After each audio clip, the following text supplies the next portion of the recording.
always really loved like the astronaut, just interested in like NASA, the field of science, and also the pilot. So the pilot, she has like a braided hairstyle under her pilot hat. Mm, And first of all, a lot of people just haven't seen like a black female pilot before. I know, and I was flying so often, and I haven't seen a black female pilot. But mm, I put one in the book because I'm like, girls need that representation. I would love for my little niece to say, oh, I want to be a pilot. And since I got on social media, I've actually been able to connect with black girl pilots, where I've been able to share the wow. book with them because they're out there doing like speaking and opportunities because they're such a unicorn in their field. So it's just been cool to sort of feature fields and make those connections because growing up, I didn't know women that really worked in science or aeronautics or those fields. Yo, plug me in.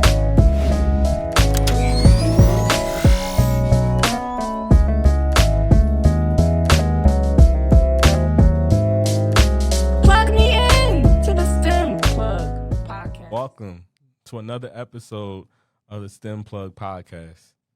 It's Rich Nevada here, and I'm back to plug in again. And here on the STEM Plug podcast, we plug you in with amazing entrepreneurs and innovators doing some amazing things in the science, technology, engineering, and math space. And today is no different. Today, we have an amazing entrepreneur, innovator, Miss VALERIE THOMPKINS. And VALERIE is the author of two amazing children's books in STEM, Girls Like Me and Boys Like Me. How's it going today, VALERIE? I'm doing well, enjoying this day off. How about yourself? I'm doing amazing. I'm really excited to really learn from you, another fellow children's author. Definitely inspired by your books and by your content, right? But we really want to, expand and really go through your journey, right? Of really becoming an author and really creating this such an inspiring book for children around the world, right? So let's kind of start off, right? What really inspired you? I know you started off in finance, is that correct? Yes, so I was working in the field of banking. So at the time, not exactly STEM, but I thought I wanted to get into that eventually. But while at the job, I just sort of I wanted to work on something I was more passionate about, something outside of work. And so that's how I started writing. I did a little research and realized that you can publish your own book and you can just sort of piece everything together and learn how to market it yourself. So that became my project, but I wanted the purpose to be something that could really make an impact. And I was always just interested in learning about different careers and different job fields. And I thought it would be so cool for kids to have that representation from an early age so you know about all those cool jobs before you're in your 20s. Wow, wow. Okay, so I'm really interested, I guess, in the journey of becoming an author, right? From you, when this idea first came into your head, right? I always like to say, anybody could come up with an idea, right? But you got to actually execute on that idea, right? So, did it take you some time to really execute and really, really want to make this happen, or did you like, as soon as you had the idea, you just went for it? So luckily, it was a time where, like the end of 2020, where we were still in the house because of the pandemic. So I had a lot more downtime than usual to even be coming up with ideas or to want to have a hobby. So I had a lot of extra time just sitting at home, like we weren't going out as much. Yeah. And so I was able to sort of focus. Like I had time to watch on YouTube and sit and do this. So thank goodness I had that time. Like I was working remote. I was finally just had the space to create. So once I started doing my research, I needed to like lock in an illustrator and things kind of early on because it can take a couple months. So I just kind of kept the ball rolling and I'm like, okay, how soon can I launch this? And sort of like as soon as it was ready, I didn't know about the whole launch process. I just sort of rolled it out. So it happened in less than a year. Wow, you did all that in a year. That's amazing. When you could just stay disciplined and stay locked in everything that you can really, really do in a year, right? I like Yeah. to always say like, a lot of people I just love when people just execute on a certain idea or a passion that they have, right? Cuz a lot of people go to their deathbed almost with an idea and a passion that they have and they were just really scared to kind of go about it, right? So now I see that you not only have you created your book, you also help aspiring authors and other people kind of help with their ideas as well. Yeah, so once I started, I would share a lot of my background journey. Just like, okay, I was never an author. Then one day I started doing like research and put things in place and sort of learned this. And so I was just sharing the information that I learned for free. What I learned about launching and the different platforms, like that was my content, just sharing what I was learning. And so then people started asking, like, oh, can you publish my books? And I'm like, whoa, whoa, whoa, like I've barely done one, right? And I didn't feel Yeah. comfortable like taking on people's full projects, but I did start doing like consultations and like coaching. So people can sit down with me and like pick my brain about what I was doing and the organizations I reach out to, because I'm just always happy to share, because I feel like this field can't be oversaturated. Like people are always reading. If they like one book, they're gonna like another. So I just really like to be a resource for other authors. Mm. I know. So you're based in Atlanta. Has Atlanta had any like influence on you on like just the creation of your literature or anything like that? Absolutely. So before becoming an author, I was like my 9 to 5 girl. I never thought much about entrepreneurship or starting a business. Like that just wasn't really Mm. me. And so coming to Atlanta, that's the whole theme of Atlanta, people working for themselves and collaborating and starting businesses. So being down here made me realize like, wow, I can do a lot of cool stuff with this. Like people want to work with me. They want to buy books. Like, let me see what can happen. So Atlanta sort of turned it from like just the book to like classrooms and daycares, and I just realized there was like a need for it, and kids just really enjoy just the simplicity of a picture book. So Atlanta has been a great audience. Nah, that's dope. That's dope. Like I really salute you from, really turning writing your book now to a full blown business, right? You have other ventures like from the book. And I think that's so important cuz I meet different people that have written books, right? And they kind of box themselves in where they just think that like, okay, I have this book and I just want to like make book sales, but like there's so much more that you can really do with that, right? So Yes. do you go to like schools and do like any like STEM activities around your book or anything like that? Yeah, so I started by just doing story times, like some daycares, and then showing up at like homeschool group meetups. So technically, like unschooling, right? They're looking for Yeah. activities and engaging and like opportunity for the kids to ask questions and grow. And so I've been marketing those more in Atlanta. Because before it was like harder when I was like balancing work and stuff. But now that I have a little more time, I'm like, okay, I actually have like I'm free during the day, so now I do virtual readings, or I've been going to libraries, schools, trying to find more bookstores. But yeah, that's been newer to me. Yeah, I feel you. Are there any like specific like STEM careers that your books like focus on or like any popular areas? Yeah, so girls really love like the astronaut, just interested in like NASA, the field of science, and also the pilot. So the pilot, she has like a braided hairstyle under her pilot hat. Mm. And first of all, a lot of people just haven't seen like a black female pilot before. I know, and I was flying so often, and I haven't seen a black female pilot. But Mm. I put one in the book because I'm like, girls need that representation. I would love for my little niece to say, "Oh, I want to be a pilot." And since I got on social media, I've actually been able to connect with Black girl pilots, where I've been able to share the Wow. book with them because they're out there doing like speaking and opportunities because they're such a unicorn in their field. So it's just been cool to sort of feature fields and make those connections, because growing up, I didn't know women that really worked in science or aeronautics or those fields. Yeah, no, that's amazing. So the book series, right? Did you have one come out first and then like you had the second part come out? Like what was your thinking behind that? So I started with Girls Like Me because I really just wanted to publish one picture book. I really didn't know if I was going to do multiple or really become an author, right? But once I started doing events and meeting like more boy moms, they're like, I don't see these books for my son. My son, he likes to read Mhm. too. Like there's all these girl books and no boy books." So it was by demand that Boys Like Me came about. I ended up using a different illustrator and everything because it was about like 2 years later. So that just came from meeting Black boys that want to read books and see themselves pictured in books. So thank you Mm. to those moms that gave me that feedback. Yeah, yeah. Nah, shout out to the moms, right? It's definitely important. I feel like to have that voice of the customer, right? Of what you're building that product to really cater to, right? So definitely salute you for getting that feedback and just making such a more of a and powerful message. Yes, always listen to your. Yeah, let's to the audience, right? Have you faced any challenges, really trying to create diverse literature and get it out there? Have you faced any challenges? I'll say the challenging part has just been all the roadblocks with trying to expand. Like things are when you like want to get books like in bulk and stuff, things are expensive. If you want to really have like programs and activities and things with like equipment, like STEM activities, like things can just get expensive. So I just started looking into like grants and different resources and asking other authors, like, how are you doing this? Like, how are you making it affordable? Are you doing like GoFundMe, and there's different ways people are like crowdfunding and all of that.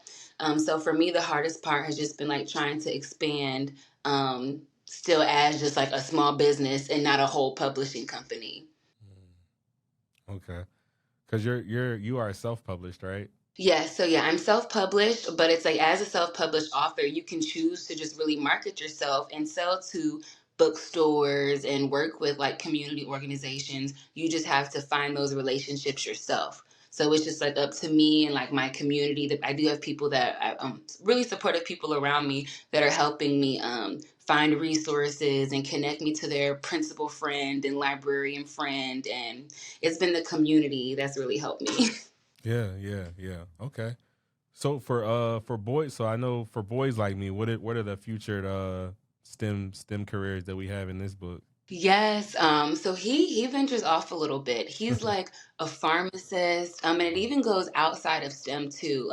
College professor, a psychologist, counseling. For boys, I wanted to have some fields where I guess like some of the more soft skill fields where I don't see Black men being pushed to work in mental health or to become a dentist, a pharmacist, to study medicine. They don't see themselves represented in those fields. And so I wanted to just broaden it up a bit because I feel like I don't always want to limit people to STEM careers.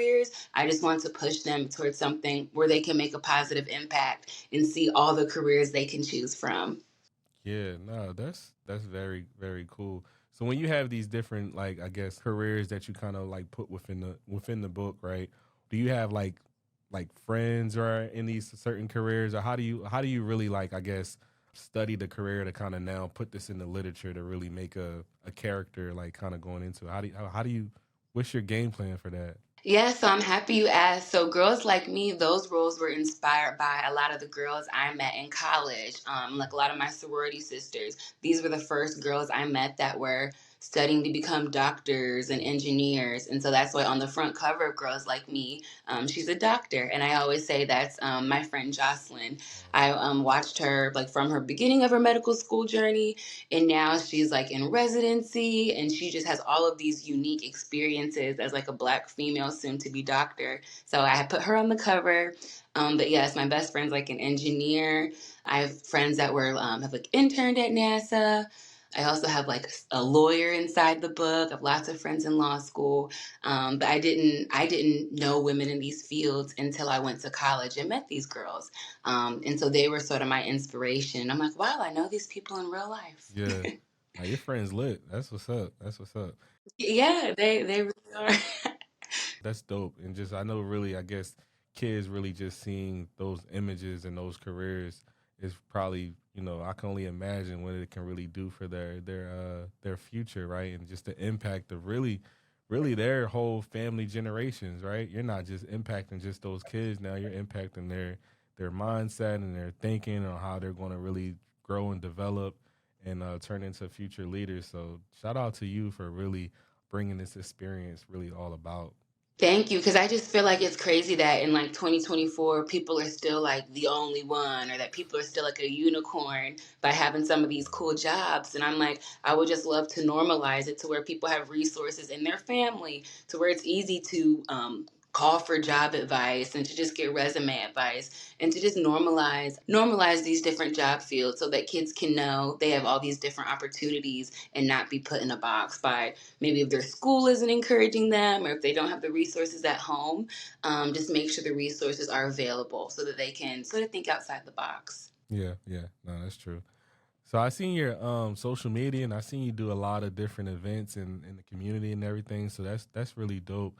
Do you have any like memorable experiences that you've had at any events with any kids or anything? Yes, so I've gotten to meet some really cool parents, like parents that just have stories about using the book at bedtime. Like on one of the pages, the little girl is like in her bed with her bonnet on, reading a book before she reads about all the different careers.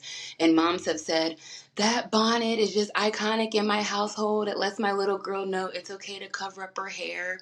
I've had moms that like white moms that have adopted little black girls, and they say like I needed resources. I needed to make sure that my daughter still feels like seen and doesn't feel out of place in this household. And we've just had some really deep conversations where I just never knew that a picture book could sort of have that impact. So just learning from parents that it's able to be a tool and that the girls are really reaching for it at bedtime, and it just makes them want to think bigger and feel good about themselves.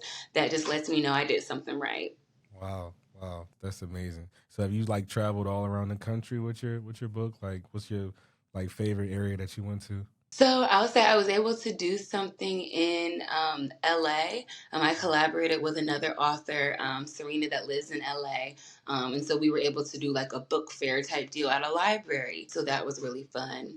But also my hometown, I grew up in Ohio. I just moved from there 2 years ago. So I Hmm. do a lot. I try to do more at home too, like being able to visit the high school that I went to and talk to those students. Just that hometown connection makes that a good location too. Do you have any book events that you have coming up? Like any different cities or anything you're hitting up? I have some stuff coming up like in Ohio, no set dates, but there's like a First Ladies Museum in Canton, Ohio that I'm gonna start collabing with. I think I'm just gonna try to do like a story time there. But just different schools that I've let them know like, hey, I don't live here now, but I'm from here and I'm happy to come back. So using those relationships, some of my friends that are teachers and principals now, trying to make those reach out so that I can do like a little Ohio tour. Mm, okay. Nah, I like that. I like that. I like that. Okay. So, we like to do something here on the STEM Plug podcast, and it's called the plug of the day, right? Yes. So, for today, I want you, then this is rapid fire, this question that I'm going to ask you, right? I want you to plug in what our listeners can do today to support you. To support me, Yeah. purchase Girls Like Me and Boys Like Me. Just share the book with someone. Everybody has like mom friends, parent friends, children somewhere in their community. So just sharing the book, just letting people know that it's a resource, it's a good tool, and that kids will really enjoy it. So that's all I ask. Okay. Okay. So where can our listeners find you at on social media? Plug in everything for us. Where we can get the book at. Just plug in everything for us. So I'm on TikTok and Instagram at author Valerie Tompkins. The book can be purchased at my website, authorvalerietompkins.com. It's also on Amazon and at a lot of small independent bookstores near you. So it's always great to shop local as well. Okay, okay. I know you're creative, so I don't want you to put out all your information. But do we have any more books coming in the series? Is there anything new kind of coming, or what can everyone expect from? Yeah, so it's kind of like been on the back burner because I wanted to do Boys Like Me first, but I've always been passionate about financial literacy. I worked in banking so long, so I spent a lot of time like doing like some volunteer work talking about financial literacy in the community, especially the Black community. And so I've heard some feedback from moms that that's a good topic for kids to start learning about in simple terms from an early age because everyone wants money, everyone wants to buy stuff, but a lot of people don't learn about it until they're 18, 19 years old. So coming down the line is a financial literacy book for kids. I know you said you were in finance, and now you're fully within creating your books and everything. Is this every? Are you doing this like full time now, or are you still Yes. Okay. So I pivoted from banking. I was a project manager, and then I started in I moved into tech for a little bit. So I was like a tech girl as like a contract, right? But once that ended, I chose like not to get another position. And I've been able to do this full time. So it's like not just like selling books, I'll say, but it's like the consulting and also content creating, like trying to do brand deals. So just like putting it all together kind of keeps the wheels of the business going. Wow. Wow. So how did it feel to really step fully into your brand and into your business? Was it some fear when you first kind of did all that? Like we have a lot of listeners that are, interested in entrepreneurship. They might be in a full-time job and have a business on the side, and they want to kind of step fully within their business or their brand, but they're scared to make that leap. What advice do you kind of have for that? So for me, like it was like people around me, like my husband, my family, people were like, why don't you just help people publish their books? Like if you just have the time and like just put your ideas into fruition, right? It was more so me that was just nervous because I like to always be doing something. Like I was ready to have like two, three jobs before I leave a job, right?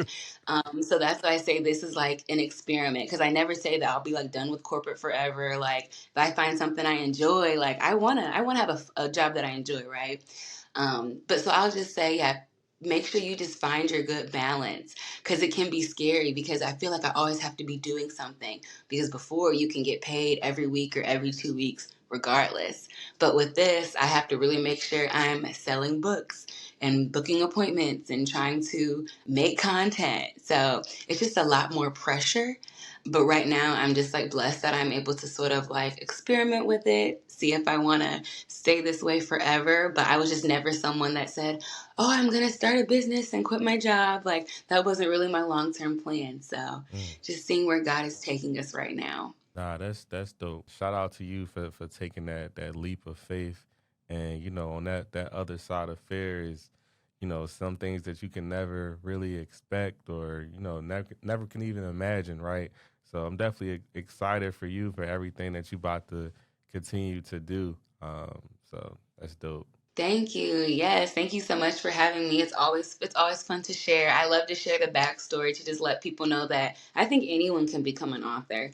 Like anyone can do their research, start marketing their book, and like whatever your topic is, there's always going to be like a podcast or a group interested. And I just feel like someone always wants to hear your story. Okay, okay. Well, I like that plug. So how can our listeners, if they want to, write a book, whether it's in STEM, whether it's in anything else, right? How can they get in touch with? I know you gave your social media, but do you offer any deals or anything on like any calls or consulting or anything? Sure, yeah. So on my website, I do like pick your brain calls Mhm. for like 30 minutes or an hour. People are saying my rates are like super affordable, under $100. Wow. And sometimes people will book like multiple, or if people decide that they really want to like do something like weekly or in like a short period of time, I have like done like package deals, right? Just because I try to like make myself available and be a resource and answer questions because I find that I made like a lot of mistakes by not knowing things. And if I can just spit the information to someone and save them time, I'm happy to save them that time and that money. Wow. Now, well, you definitely plugging me in, so I appreciate it. I appreciate it. Contact me on social media or at my website, and we can set up a Zoom call. Nah, that's dope. Well, Valerie, we really appreciate you for plugging in on the STEM Plug podcast today. You really shared a lot with us just about creating STEM children's books and everything about your brand, and it's really inspiring. And I know our listeners are going to think the same. So thanks again for plugging in. This is another episode of the STEM Plug podcast. Make sure you like, subscribe. Check out Girls Like Me, Boys Like Me. Make sure you stay plugging into Valerie. She has some amazing things coming up. Stay plugged in.